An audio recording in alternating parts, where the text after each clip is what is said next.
शाह साहब, आप अपने शुरुआत की जो संस्था थी उससे लेके फिर जो आप कला पथिक तक आए, तो कौन कौन संस्था थी, थोड़ा सा उसके बारे में बताइए। पहला बचपना तो ऐसी था, कोई संस्था नहीं थी। फिर सोचे जब कनाल से जुड़े तो फिर हम मानव शांति से जुड़े। मानव शांति जी। उसके बाद में फिर हम 7-8 साल से ज़्यादा कुछ अर्सा उनके साथ में निकाल। फिर हम क्रिएटिव यूनिट करके फिर हम उम्र दोस्तों की ग्रुप था, फिर उससे जुड़ गए। फिर कुछ साल उनके साथ में करने के बाद में मैं अपने काम में आज़ादी चाहता था। बात ये नहीं थी कि विचारों का पटना नहीं पटना झगड़े होना, वो तो चलते रहते, लेकिन मुझे ऐसा लग रहा था कि एक कलाकार के तौर पर, एक आर्टिस्ट के तौर पर मैं अपनी आज़ादी के साथ, फ्रीडम के साथ में काम नहीं कर पा रहा।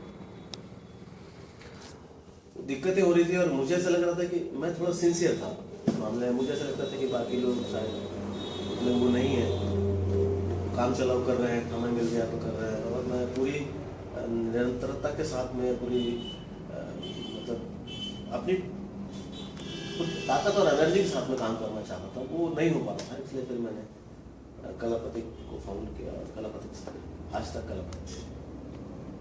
फिर उसके बाद आपने कोई यूनिट नहीं बनाई?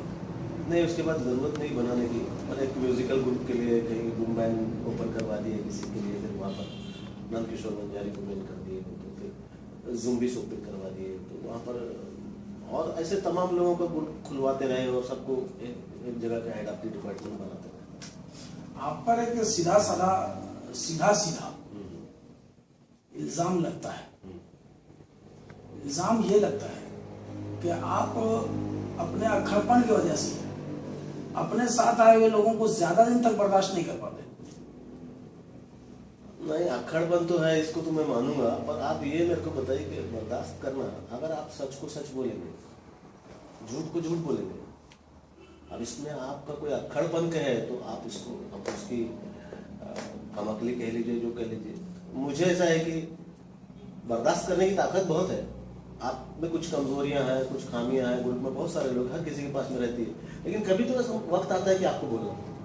जैसे सीधी सी बात है, कुछ लोगों का कहना है कि मानव शांति का भंग होना कारण आप, क्रिएटिव यूनिट का खत्म होना कारण आप, आपके यहाँ जो स्टूडेंट्स आए फिर वो इधर उधर भागे, फिर भागे, उसका कारण आप या आपका अक्खड़पन। आपको क्या लगता है कि आपका अक्खड़पन आपका विरोध कर रहा है या आपकी सच्चाई आपको आगे बढ़ने में दिक्कत दे रही है? अक्खड़पन की दो कारण है। एक अकड़ जबरदस्ती की अकड़ होती है, मेरे पास में जबरदस्ती की अकड़ नहीं, मेरे पास में कहीं पे भी मैं नहीं है। मेरे इसमें गुरूर, मगरूर, अहंकार, घमंड ये नहीं है, सब खुददारी है। और मुझे ऐसा लगता है कि आप ग्रुप को लेकर जब चलते हैं, कुछ डिसीजन है आपको कठोर लेने पड़ते हैं, तो ग्रुप को कचरा हो जाएगा। एक जिस भी घर में रह रहे हैं आप, उस घर का एक डिसिप्लिन होता है, उस घर का जो भी मेन है उसके अपने एक रूल होते हैं। उस रूल के खिलाफ अगर कोई करता है, एक बार करता है, 2 बार करता है, लेकिन वो बार बार करता है, तो फिर उस घर के मुखिया को उसको बोलना ही पड़ेगा। मेरे दोस्तों का जो ग्रुप था, वो दोस्त मुझे हम उम्र का ग्रुप था, हम लोग तो सब हम उम्र में खेलते खाते ही सब ड्रामा नाटक किया करते थे।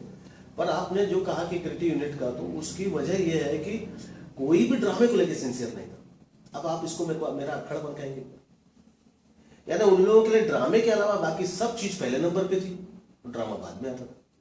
मेरे लिए नाटक पहले नंबर पे था, तो इसी में हम लोगों के वो हुआ करता था, धुंध हुआ करता था। तो मैंने बोला कि ठीक है, आप जो समझ लो। मैंने क्रिएटिव यूनिट से मैं अलग हुआ। मैंने क्रिएटिव यूनिट्स को ऐसा नहीं बोला कि आप चले जाइए मेरे घर से, ऐसा नहीं, वो भी मेरा घर था, पर वहां से मैं अलग निकला कि आप लोगों के लिए वो जो लास्ट और आखिरी पायदान पे, वो मेरे लिए पहले पायदान पे। जवानी के दिनों का कोई रंगकर्मी साथी अभी आपके पास है, आपके साथ है? अभी कौन से दिन इधर उलट पलट हो गए, आप जवानी के दिन की बात कर रहे हैं? 25 साल के जब आप थे, अभी आप 45-50 के हैं।